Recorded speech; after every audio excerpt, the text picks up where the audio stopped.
আসসালামু আলাইকুম রহমতুল্লাহি বরকাতুহু। তে বন্ধুগণ, আশা করি আল্লাহ পাকের রহমতে সকলেই সহি সালামত আছেন। তে কবি গাজী এক্কাসাল ইউটিউব চ্যানেলের পক্ষ থেকে আপনাদের সকলের প্রতি রইল একান্ত আন্তরিক শুভেচ্ছা ভালোবাসা। তে বন্ধুগণ, এখন আপনাদের সামনে যে বয়ানটা রাখবার চেষ্টা করব, বয়ানটার নাম হলো হোমিওপ্যাথিক চিকিৎসার খতিয়ান।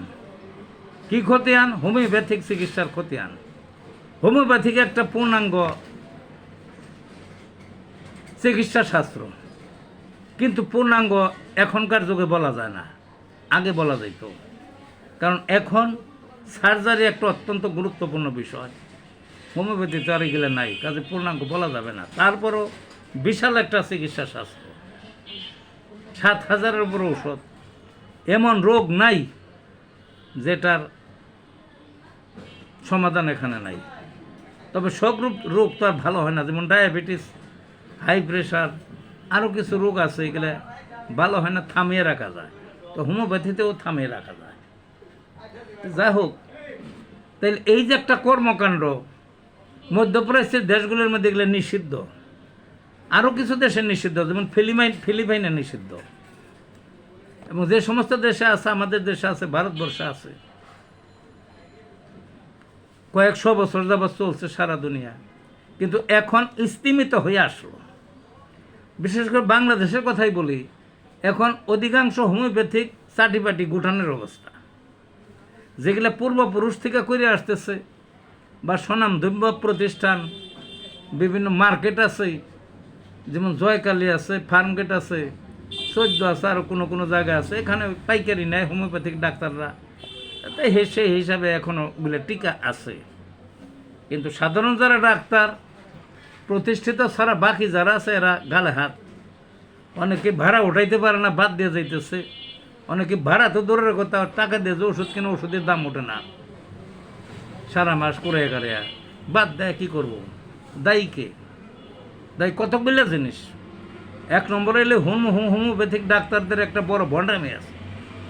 নিজেদের একটা খাতা আছে, উপরে লাল বাদাই, ওইটার মধ্যে সব কেস স্টাডি লিখে রাখে।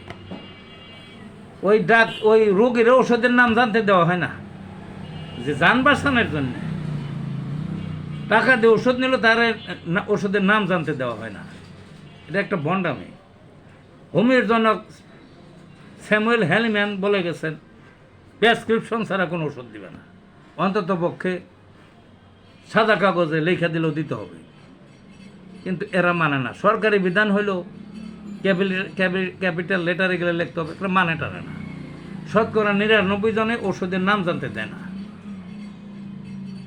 যদি আল্লাহর রহমত অসুখটা সারে তাইলে বিশ্বাস থাকে, আর যদি না সারে মনে করে এগুলো সব বগি চগি, ওষুধের নাম গোপন রাখে, এইভাবে খাইয়ে হালাইলো। তাইলে এগুলো এই অসভ্য ডাক্তাররা। আমি বলি কি, তাদের ওই খাতা, নিজের খাতায় লেখা রাখার দরকার কি? প্রেসক্রিপশনে বা কাগজে লেখা থাকলে ওই কাগজটা নিয়ে পুনরায় যদি আসতে হয় আসবে, তাই তো হয়ে গেল। তো এটা একটা ভণ্ডামি, এরাই ডুবাইছে বেশি। হোমিওপ্যাথির বোর্ড আছে বাংলাদেশে, বিভিন্ন বিভাগ ভিত্তিক বা জেলা ভিত্তিক, বা সারা বাংলাদেশে একটা বিভিন্ন আছে, হোমিওপ্যাথিকের আছে, এই যে ঔষধ বানায় প্রতিষ্ঠান আছে, সভা সমিতি আছে, অনেক বড় বড় প্রতিষ্ঠান আছে, ওষুধ কোম্পানি আছে। কোনো রকম প্রচারণা নাই। বড় বড় কলামে তো প্রচারণা চালাইতে পারে, বিলবোর্ড লিখতে পারে, লিফলেট দিতে পারে, পত্রপত্রিকা দিতে পারে, মানুষের জানেই না, ভুলে গেছে হোমিওপ্যাথির কথা বেশিরভাগ জায়গায়। কয়েকদিন একটা প্রতিবেদন দেখলাম, বাংলাদেশের একমাত্র হোমিওপ্যাথিক হাসপাতাল হলো মিরপুর 14-তে। সচিত্র প্রতিবেদনে সব অনেক মানুষই দেখছে। ডাক্তার আছে, ওষুধ আছে, 10 টাকা ফ্রি টিরি ওষুধ দিয়ে দেয় সব। ভালো ভালো ডাক্তার বৈশা রয়েছে সারা দিন, রোগী টোগী কিচ্ছু নাই। ওই বাইরের চেয়ারে 2 জন বৈশা আছে আর একজন দাঁড়িয়ে রয়েছে। প্রতিবেদনে দেখছি এটা, এই হলো অবস্থা।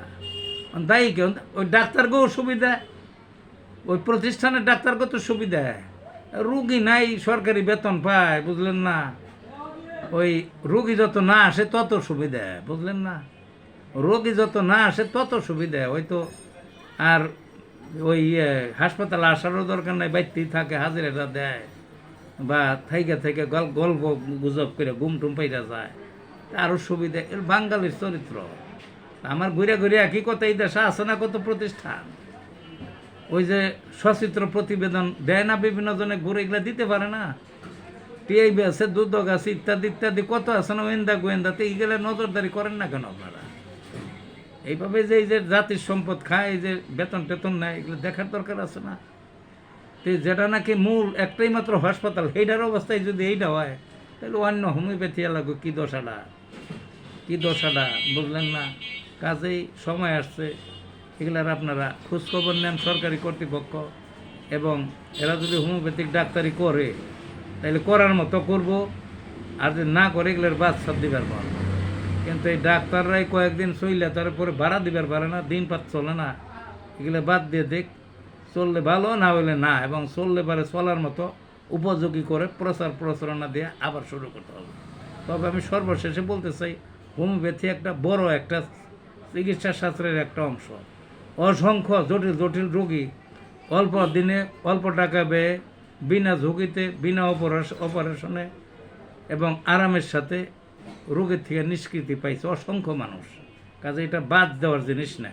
কিন্তু বন্ধ ডাক্তার, বন্ধ সমস্ত প্রতিষ্ঠানের কবলের থেকেই শাস্ত্রটাকে আপনারা বাঁচানতে। ভালো থাকুন বন্ধুগণ।